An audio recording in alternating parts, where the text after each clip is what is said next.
नमस्कार श्रोताओं। आज हम एक रहस्यमयी प्रश्न की चर्चा करेंगे। आखिर ब्रह्मा जी की पूजा क्यों नहीं होती जबकि वे सृष्टि के रचयिता माने जाते हैं? हमारे साथ जुड़े हैं पौराणिक कथाओं के विशेषज्ञ डॉ शर्मा। सबसे पहले, त्रिमूर्ति में ब्रह्मा जी की क्या भूमिका रही और वे बाकी देवताओं से कैसे भिन्न है? धन्यवाद। त्रिमूर्ति ब्रह्मा, विष्णु और शिव हिंदू धर्म की नींव हैं। ब्रह्मा जी की जिम्मेदारी सृष्टि की रचना थी, विष्णु पालन करते हैं और शिव संहारक हैं। उदाहरण के लिए ब्रह्मा जी ने नदियों, पहाड़ों, जीव जंतुओं और मानव सभ्यता का निर्माण किया। फिर भी पूजा पद्धति में ब्रह्मा जी को वो स्थान क्यों नहीं मिला, ये वाकई में एक गूढ़ प्रश्न है। यही तो हैरानी की बात है। कहीं ऐसा तो नहीं कि उनके रचनात्मक कार्य के बावजूद उनके व्यक्तित्व में कुछ ऐसा था जिससे वे पूजनीय नहीं बन पाए? बिल्कुल। आगे बढ़ते हुए हम पाते हैं कि ब्रह्मा जी के चरित्र में गर्व और अहंकार की झलक दिखती है। जैसे जैसे सृष्टि का विस्तार हुआ, उनका आत्मविश्वास अहंकार में बदल गया। इस मनोवैज्ञानिक पहलू ने भी उनके पूजन की स्थिति को प्रभावित किया। अब अगर हम गहराई से देखें तो अहंकार की इसी भावना ने ब्रह्मा जी की छवि को कैसे प्रभावित किया? उनके जीवन की कौन सी घटनाएं इस बदलाव की वजह बनी? कथाओं के अनुसार ब्रह्मा जी को अपनी सृष्टि पर अत्यधिक गर्व हो गया था। उन्होंने सरस्वती जी को अपने मन से उत्पन्न किया, जो स्वयं उनके मानस की संतान थीं। इसके बावजूद उन्होंने सरस्वती जी से विवाह की इच्छा जताई, जो धार्मिक दृष्टि से अनुचित था।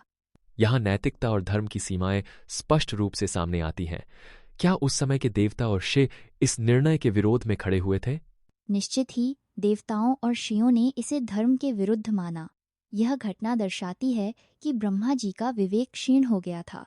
यदि हम आज के दृष्टिकोण से देखें तो यह एक तरह का सत्ता और अधिकार के दुरुपयोग जैसा है, जिससे समाज में गलत संदेश जा सकता था। यह कहानी यही नहीं रुकती। जब ब्रह्मा जी के व्यवहार की बात शिव जी तक पहुंची तो आगे क्या हुआ? क्या यही वह मोड़ था जिसने ब्रह्मा जी के पूजन पर स्थायी प्रभाव डाला? बिल्कुल, शिवजी ने इसे मर्यादा का उल्लंघन माना। उन्होंने चेतावनी दी, फिर भी ब्रह्मा जी नहीं माने। तब शिवजी ने काल भैरव को उत्पन्न कर ब्रह्मा जी के 5 मुखों में से एक को काट दिया, जो अहंकार का प्रतीक था। इसके बाद उन्होंने ब्रह्मा जी को श्राप दे दिया कि उनकी पूजा न पृथ्वी पर होगी न स्वर्ग में। इतना कठोर निर्णय क्यों? क्या यह केवल व्यक्तिगत दंड था या इससे समाज को भी कोई शिक्षा मिलती है? यह निर्णय प्रतीकात्मक था। यह दिखाता है कि कोई भीवन सृष्टिकर्ता अगर मर्यादा का उल्लंघन करता है तो समाज उसे पूज्य नहीं मानता।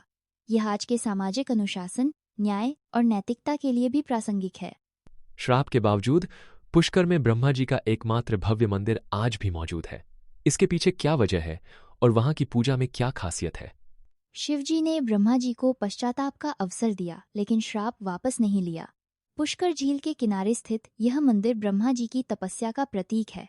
कार्तिक पूर्णिमा पर लाखों श्रद्धालु यहाँ आते हैं, पर बाकी भारत में उनके मंदिर विरले ही हैं। कहानी का भावनात्मक पक्ष यही है कि शक्ति से बड़ा है चरित्र और मर्यादा। क्या यह कथा आज के समाज के लिए भी प्रासंगिक है? बिल्कुल, यह कहानी सिखाती है कि केवल रचना या उपलब्धि से नहीं, बल्कि अनुशासन, विवेक और मर्यादा से सम्मान मिलता है। यही वजह है कि ब्रह्मा जी का नाम तो सम्मानित है, पर पूजा सीमित है। यह एक चेतावनी भी है कि अहंकार से दूरी बनाए रखना चाहिए।